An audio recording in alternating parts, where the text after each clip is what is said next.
gentlemen, 25 million coronavirus cases globally. Patience, please don't make it sound as if I'm not the one. word is data released. I am even happy that within our own number we are coming down.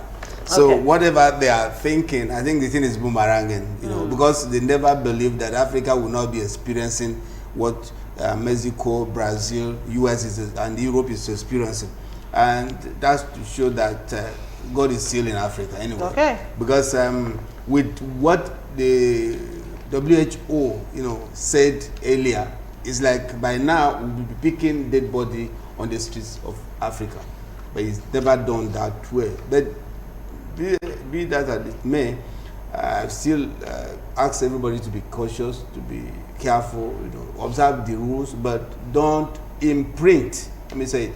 Don't imprint the exaggerations of the World Health Organization, because I don't trust them. Because you know why I'm saying that. You know why I'm saying that. You know why I'm saying that. Let me give you an idea. Okay. Let's assume that this virus emanated from Africa, any African country. Are you going to tell me that the WHO is going to treat them like they are treating China? What have they ever one day condemned China for what is happening in the world? You see, this issue is I don't see it that you are somebody infected the whole world. And as of today, the World Health Organization have never one day said, look, China, what you did was wrong. Only President Trump that was able to say this is a China sickness. Nobody else. So it's like, oh, what we just hear is people have been infected. But what about some the other organizations, individuals have instituted lawsuits against China on that matter. But I'm guessing that the priority for the World Health Organization at this point in time is to try and stay on top of this pandemic as against castigating China for a deed that has already been done. Do you catch my drift? If you don't do that, you're giving room for other countries to go in and do whatever next. Because you never can tell what is coming out. Because you see, we've had a series of pandemics.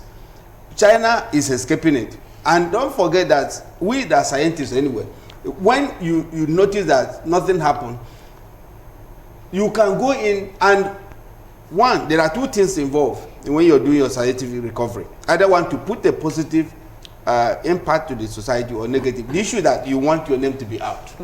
Now, even those people that were involved, those scientists that were involved, how many of them have been accused? They are still in theater, they are still in research centers, still doing other things, which nobody knew. Their names were mentioned. Can't they be picked? Okay, I'm trying to flow with you, Dr. Maduka, but I have some issues with, you know, the sentiments you've expressed. For instance, the fact that in Nigeria, you know, the virus has seemed to peak and we're on the decline.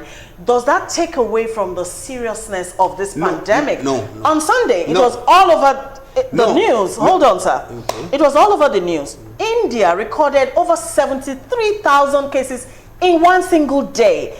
And let me point out to you once again that 25 million, the figure, it is human beings behind this figure. Does that take away the fact that this is a very serious pandemic? No, remember my opening remark. My opening remark was that everybody should take precaution. That was mine, and everybody should be cautious. But I am not happy the way WHO is taking this thing.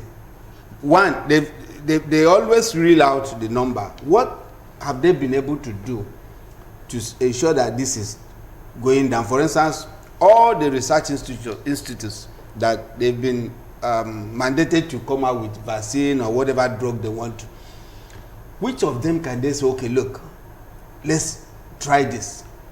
Because the issue is that whether you want to kill somebody, it's already dead.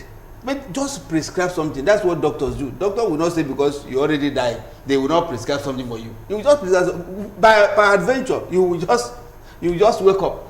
But what WHO is doing is that they are just blanketing whatever measure that is for us to come out of this pandemic, and then infusing into us the issue about fear. And I you know, that's why I'm saying that thank God that Nigeria is, you know, at least the pandemic as we were expecting didn't hit us as they thought, that means their prediction was faulty. That's why it's a prediction. A prediction can go anyway. It was faulty. But they were so emphatic on it. They were so emphatic that people will be picking people